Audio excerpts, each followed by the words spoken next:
What villain can you just not hate? Tom from Tom and Jerry. I've always rooted for him. Isma.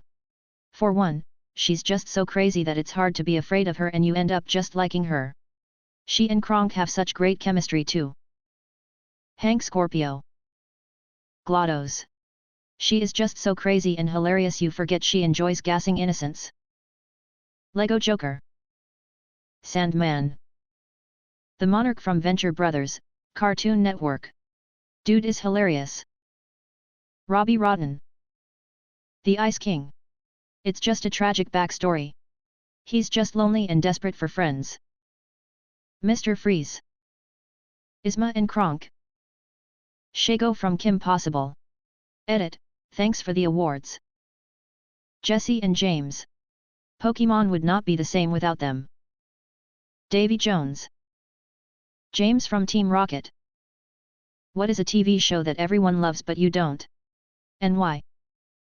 Any of those talent shows. They exploit people, make fun of people and are too mean when they could just say no. I read the comments and realize that I might just fucking hate TV shows in general LMAO. The OG Ninja Warrior in Japan or whatever was legit though the American one is too much like a game show. It seemed like the OG version was more like a sport. Holy shit, a lot of people like Ninja Warrior LOL, thanks for the award. Cocomelon. Everyone I know that watches it is so childish and infantile and I just don't see the appeal. I'm just here to find out what TV shows have been popular. To check out and possibly watch. Especially on cable and other sources. I don't have cable or other sources I have to pay for. I find so few TV shows enjoyable anymore. Insert any popular reality show here. Floor is Lava, Masked Singer, Bachelor, American Ninja Warrior, etc. I keep trying when a show is a cultural touchstone, but by the second or third episode it always feels like watching the same exact show with the same exact formula over and over. Also I get impatient and just want to see the results, e.g. in Great British Baking Show I want to see the challenge and the completed cakes without waiting for them to talk mess up and make the cakes. Grey's Anatomy. I'm not watching 50 seasons of doctors fucking each other and dying. Shameless. At first it was okay, but then it just became too much self-destructive bullshit.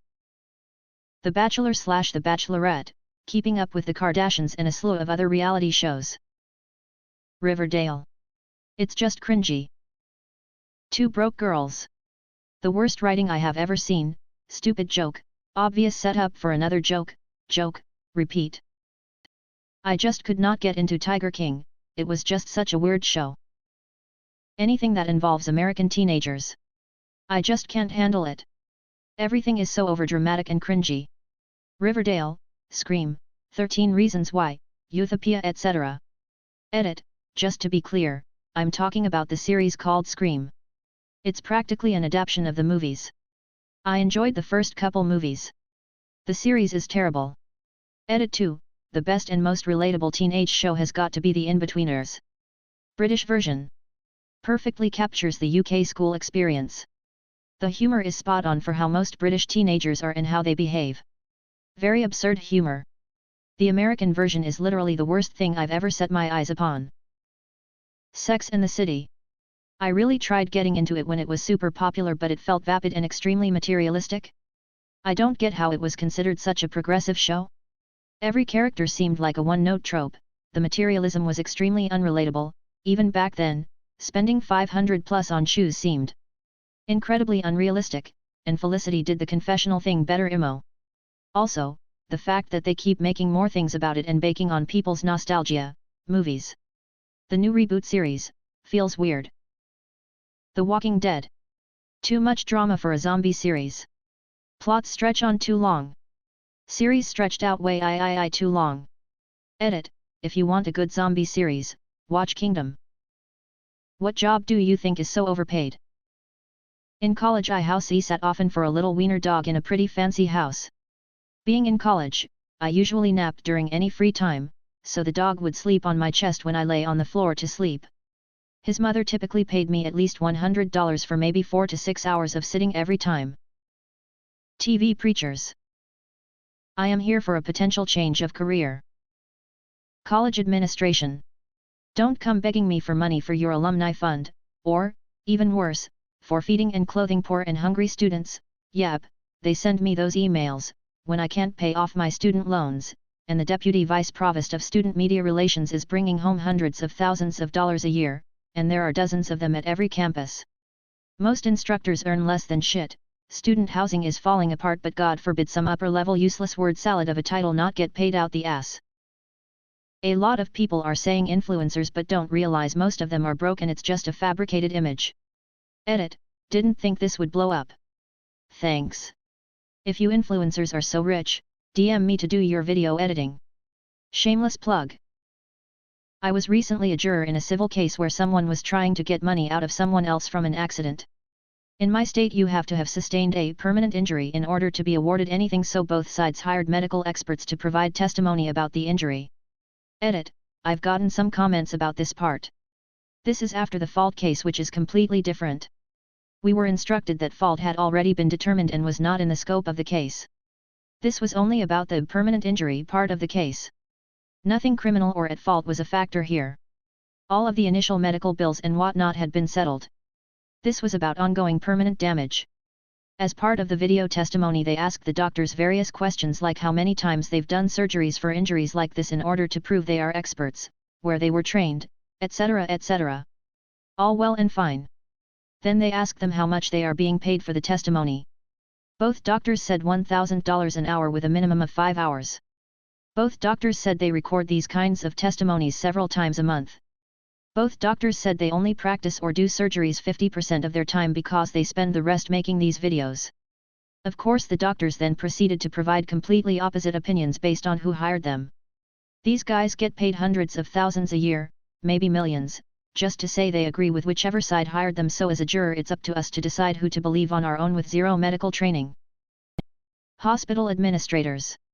They don't bring shit to the table in terms of medical knowledge or patient care, dictate to medical professionals with years of education and experience how to do their jobs, and get paid the most to do it. Hospital CEOs and actually almost all hospital upper management. There are so many layers of management that many of them barely step foot into a healthcare facility ever, let alone ever speak to a patient, yet all of them make 6, 7, 8-figure salaries plus mega bonuses.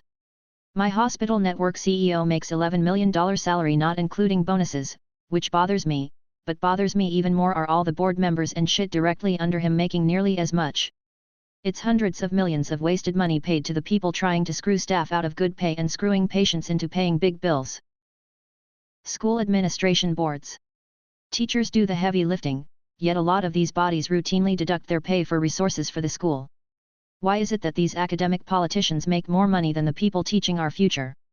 There would be no school without teachers, but there can be a school without administration bodies. Edit, so it has been brought to my attention that not all administrative setups are as unbalanced, primarily with a lot of comments bringing up how they or someone they knew were unpaid or paid more fairly. To those people, thank you. I hope we could all take notes on how to run a school.